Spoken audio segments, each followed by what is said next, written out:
আমি এখন আপনাদের এমন একটি বিষয়ের কথা বলবো যা আমাদেরকে আল্লাহর নিকট ক্ষমা চাওয়া থেকে বিরত রাখে। বিষয়টা একজনের কাছে কতটুকু প্রত্যাশা করা হয় তার সাথে সম্পর্কযুক্ত। কিছু কিছু মানুষ মনে মনে এই সিদ্ধান্ত উপনীত হয়ে যায় যে আমি সারা জীবন ধরে অসংখ্য পাপে নিমজ্জিত ছিলাম, আল্লাহ মনে হয় আমাকে খুব একটা পছন্দ করেন না। কোনো কোনো মানুষ এমনকি এতদূর পর্যন্ত চলে যায় যে বলে ওঠে আল্লাহ আমাকে পছন্দ করেন না, আল্লাহ আমার উপর খুবই রাগান্বিত। আমি জানতাম আল্লাহ এই কাজগুলো আমাকে করতে নিষেধ করেছেন, কিন্তু তারপরও আমি করেছি। শুধু একবার নয়, বহুবার এই খারাপ কাজগুলো করেছি। সুতরাং আল্লাহর ভালো মানুষের তালিকায় আমি নেই, আমার নামাজের কোনো দাম নেই। মানুষ যখন নিজের সম্পর্কে এইরকম ধারণা পোষণ করে তখন সে কি করে জানেন? আমি তো খুবই খারাপ মানুষ। আপনি কি আমার জন্য একটু দোয়া করতে পারবেন? কারণ আমি ইতোমধ্যে দোয়া করার যোগ্যতা হারিয়ে ফেলেছি। এখন আপনাকে আমার জন্য দোয়া করতে হবে, কারণ আমি আশা করছি আল্লাহ অন্তত আপনার দোয়া কবুল করবেন। এতে হয়তো আমার একটা সুযোগ তৈরি হতে পারে, কারণ আমার কথা তিনি শুনবেন না। আপনাদেরকে আবার একটু পিছনে নিয়ে যাই। নূহ আলাইহিসসালাম কাদের কাছে আল্লাহর নিকট ক্ষমা চাওয়ার এই প্রস্তাব তুলে ধরেছিলেন? নূহ আলাইহিসসালাম কি এমন মানুষদের নিকট এই প্রস্তাব তুলে ধরেছিলেন যারা সারা রাত মসজিদে কাটাতো, যারা প্রতি বছর হজ পালন করতে যেত, রোজা রাখতো এবং অন্যান্য সৎ কাজ করত?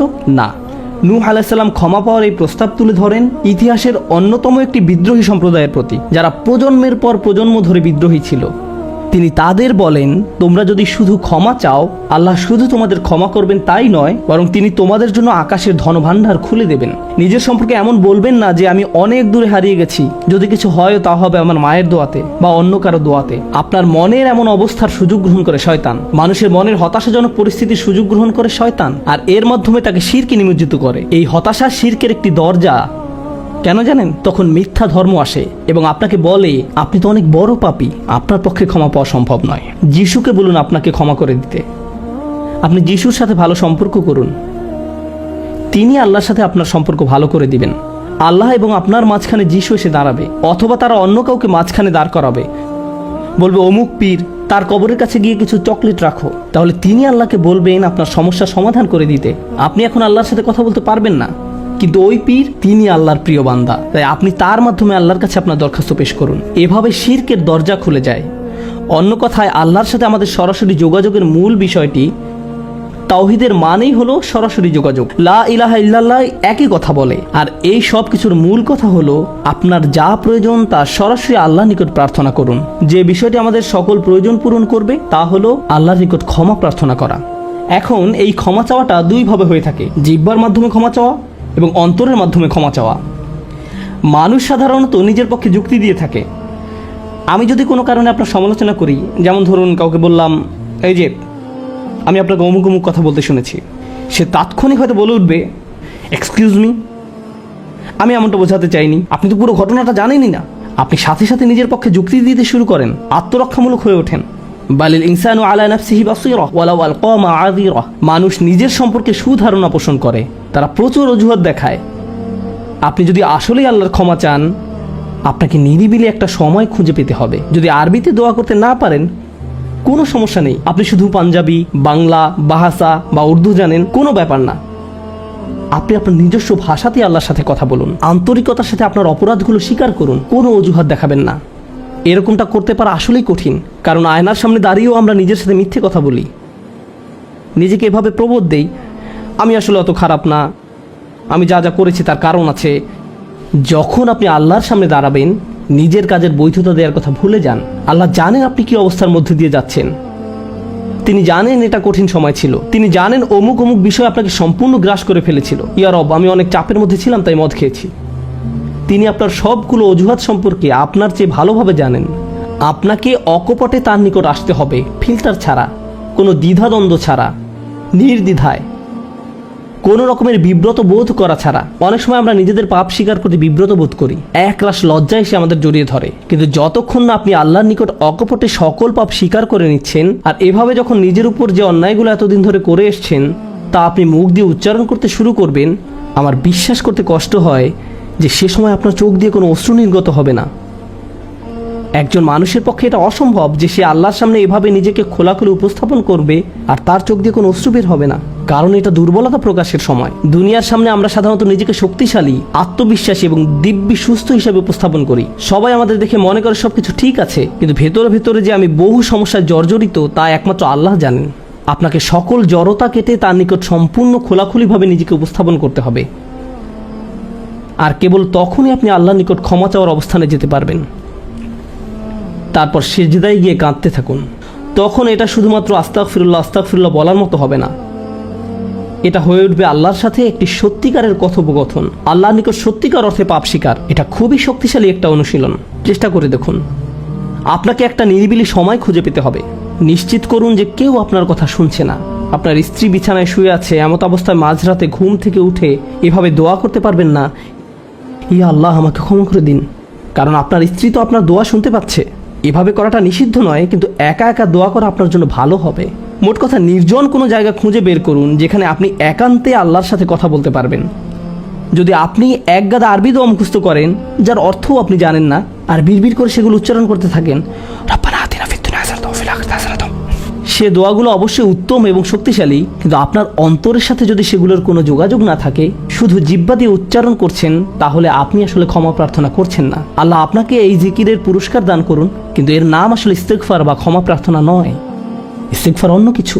যখন আপনার চক্ষু খুলে অশ্রু নির্গত হতে শুরু করে, তখন আকাশের দরজা খুলে যায়, তখনই সেটা খুলবে। এই দুইটার মাঝে একটা কানেকশন আছে। সর্বশেষ যে বিষয়টি আমি আপনাদের সাথে শেয়ার করতে চাই তা হলো আল্লাহর উপর আশা ধরে রাখা। অনেকের জন্য এই বিষয়টা মেনে নেওয়া বেশ কঠিন যে আল্লাহ তার কথা শুনবেন, আমার দোয়া তার নিকট গুরুত্বহীন, আমি দোয়া করার কোনো অর্থ দেখি না। আপনাদের একটা কথা বলে রাখি, আল্লাহর নিকট থেকে আপনি সর্বশ্রেষ্ঠ যে উপহারটি পাবেন তা কি জানেন? ক্ষমা। এটাই সর্বশ্রেষ্ঠ উপহার। আপনি এটার মূল্য উপলব্ধি করুন আর নাই করুন, আর যা কিছু আল্লাহ আপনাকে দিবেন বলেছেন এর সবই অতিরিক্ত। আপনাদেরকে একটা উদাহরণ দিই। আমার অনেকগুলো সন্তান আছে। ধরুন আমার এক সন্তানের উপর আমি খুবই অসন্তুষ্ট, সে কোনো একটা অন্যায় করেছে, আমি খুবই রাগান্বিত হয়ে আছি, আমার বিশ্বাস করতে কষ্ট হয় যে তুমি এটা করেছো। এভাবে আমি তাকে কিছুটা বকাঝকা করলাম, তোমার এটা বলা উচিত হয়নি, তোমার এটা করা উচিত হয়নি।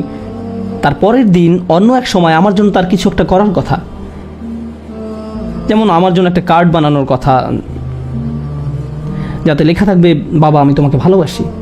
সে জিনিসটা আঁকলো, কিন্তু তারপর কি মনে করে কাগজটা টুকরা টুকরা করে ময়লার বক্সে ফেলে দিল। এটা দেখে তার অন্য ভাই বলল, তুমি এটা ফেলে দিলে কেন? জবাবে সে বলল, বাবা আমার উপর খুবই রাগান্বিত, তিনি এটার প্রতি কোনো গুরুত্ব দিবেন বলে মনে হয় না। আমি যদি জানতাম যে সে বিষয়টাকে এভাবে দেখছে, তাহলে আমি কি করতাম? আমি কি এভাবে বলতাম যে হ্যাঁ ফেলে দাও? না, বরং আমি আবেগে কেঁদে ফেলতাম, কিভাবে তুমি ভাবতে পারলে যে আমি তোমাকে আর ভালোবাসি না? হ্যাঁ তুমি অন্যায় করেছো, তুমি ভুল করেছো, কিন্তু তুমি এখনও আমার সন্তান। তুমি 1000 বার ভুল করলেও আমি তোমাকে ভালোবাসবো। আমাকে ওই কার্ডটি দাও, আমি সেটা ফ্রেমে বাঁধিয়ে রাখবো, ময়লার বাক্স থেকে নিয়ে গ্লাসে আটকিয়ে রাখবো, সারা জীবন ধরে যত্ন করে রাখবো। কেন? কারণ আমি আমার সন্তানদের ভালোবাসি, তারা যতই ভুল করুক না কেন, এমনকি যদি তাদের আচরণ আমাকে রাগান্বিতও করে। এটা শুধু আমি এবং আমার সন্তানদের সম্পর্ক, কিন্তু আমি আমার আর সন্তানদের নিয়ে কথা বলছি না। এই উদাহরণের মাধ্যমে আমি কথা বলছি আমার এবং আল্লাহর সম্পর্ক নিয়ে। আমি ভুল করি, আল্লাহ এমনকি আমাকে বকাঝকাও করেন না। আমি ভুল করার কারণে তিনি আমার উপর বজ্রপাত করেননি, তিনি আমাকে জাহান্নামে নিক্ষেপ করেননি, তিনি আমার হার্টবিট বন্ধ করে দেননি। যখনই আমি মিথ্যে বলি আমি বোবা হয়ে যাই না, প্রতিবার হারাম কিছু খেয়ে ফেলার কারণে আমার হাত অবশ হয়ে যায় না, হারাম কিছুর দিকে তাকানোর কারণে আমি অন্ধ হয়ে যাইনি। তিনি এখনো দিয়েই যাচ্ছেন। আর আমি কিনা চিন্তা করতে শুরু করলাম যে আল্লাহ আমাকে আর ভালোবাসেন না। আল্লাহর সাথে আমার সম্পর্ক একসময় ভালো ছিল, কিন্তু এখন যেহেতু আমি খারাপ হয়ে গিয়েছি তাই ভালোবাসাও এখন হারিয়ে গেছে। তাহলে দোয়া করার কি অর্থ আছে?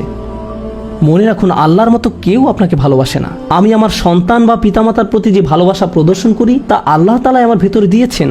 আমরা এমনি এমনি কাউকে ভালোবাসতে সক্ষম নই। ভালোবাসা আল্লাহর পক্ষ থেকে একটি উপহার। যদি আল্লাহর দুইটি সৃষ্টির মাঝে ভালোবাসা এত দৃঢ় হয়, আমাদের পক্ষে কল্পনাও করা সম্ভব নয় যে আমাদের জন্য আল্লাহর ভালোবাসা কত প্রগাঢ়, যে আমাদের জন্য আল্লাহর ভালোবাসা কত গভীর। কেউ এর বিপরীত বললে তার কথায় কান দিবেন না। একমাত্র যে মনে করে আল্লাহ তাকে ঘৃণা করে, তার কোনো আর আশা নেই, সে হলো শয়তান। সে এটা বিশ্বাস করে তার ক্ষমা চাওয়ার কোনো কারণ নেই, কারণ তার সকল আশা হারিয়ে গেছে আর সে নিজের সম্পর্কে এটা মেনে নিয়েছে। এখন আপনি যদি নিজের সম্পর্কে এরকম মনে করেন, তাহলে কার পথ আপনি অনুসরণ করছেন? একবার চিন্তা করে দেখুন। যদি আদম আলাইহিস সালাম জান্নাতে থাকা অবস্থায়, আর জান্নাতের চেয়ে উত্তম কোনো জায়গা তো আর আপনার পক্ষে থাকা সম্ভব নয়, তারপর তিনি একটি ভুল করলেন আর আল্লাহ আজ্জা ওয়া জাল্লা তাকে দুনিয়াতে পাঠিয়ে দিলেন। এখন আদম আলাইহিস সালাম যদি এরকম চিন্তা করতেন, আমার এত বড় একটা ডিমোশন হয়ে গেল, আমি কিভাবে আল্লাহর সাথে আবার কথা বলবো, আমি তাকে এত হতাশ করার পর কিভাবে কথা বলবো। কিন্তু আল্লাহ তাকে শিখিয়ে দিলেন কি করতে হবে, কিভাবে তার অন্তর আবার ঠিক করতে হবে। রব্বানা যালামনা আনফুসানা ওয়া ইল্লাম তাগফির লানা ওয়া তারহামনা লানাকুনান্না মিনাল খাসিরিন। জান্নাতের তুলনায় দুনিয়া তো কিছুই না। তিনি জান্নাত থেকে দুনিয়ায় এলেন, এত দূর নেমে আসা সত্ত্বেও এখনও তিনি আল্লাহর নিকটেই আছেন। এই শব্দগুলোই আল্লাহর সাথে তার সম্পর্ক আবার জুড়ে দিল। দোয়ার উপর আস্থা হারাবেন না। এত দূর নেমে আসা সত্ত্বেও এখনও তিনি আল্লাহর নিকটেই আছেন। আন্তরিকভাবে আল্লাহর কাছে কিভাবে দোয়া করবেন তার প্রস্তুতি এখনই শুরু করুন। মনে রাখুন, আল্লাহ আপনাদের সবার দোয়া শুনবেন। উজিবু দাওয়াতাদ দাঈ ইযা দান, এই ঘোষণাটি রমজান মাসের। আমি আহ্বানকারীটাকে সাড়া দেই যখন সে আমাকে ডাকে, এটা আল্লাহর অঙ্গীকার। আর আমি আপনি 1 নম্বর যে দোয়াটি করব তা হলো ক্ষমা চাওয়ার দোয়া। আল্লাহ আমাদেরকে এমন মানুষে পরিণত করুন যারা সত্যিকার অর্থে ক্ষমা চায়। আল্লাহ আমাদের অন্তরে তার নিকট ক্ষমা প্রার্থনা করার তীব্র ব্যাকুলতা তৈরি করে দিন। আল্লাহ আমাদের অন্তরকে এমন নরম করে দিন যেন আমাদের চোখ দিয়ে অশ্রু নেমে আসে। আমরা যারা তার নিকট ক্ষমা প্রার্থনা করি, আমাদের সবার জন্য আল্লাহ আজ্জা ওয়া জাল্লা তার রিজিকের দরজা খুলে দিন। সর্বশেষ একটা বিষয় মনে করিয়ে দিতে চাই যে আল্লাহ আজ্জা ওয়া জাল্লা অনেক পথভ্রষ্ট জাতিকে ধ্বংস করা থেকে বিরত থাকেন। কেন জানেন? কারণ সেখানে এমন মানুষ রয়েছে যারা আল্লাহর নিকট ক্ষমা চায়। শুধু তাদের মাঝে এমন কিছু মানুষ রয়েছে যারা এখনও আল্লাহর নিকট ক্ষমা প্রার্থনা করে। তাদের কারণেই আল্লাহ গোটা জাতিকে আর ধ্বংস করেন না। ইস্তিগফার করা মানুষে পরিণত হন। আল্লাহ আমাদের সবাইকে রক্ষা করুন।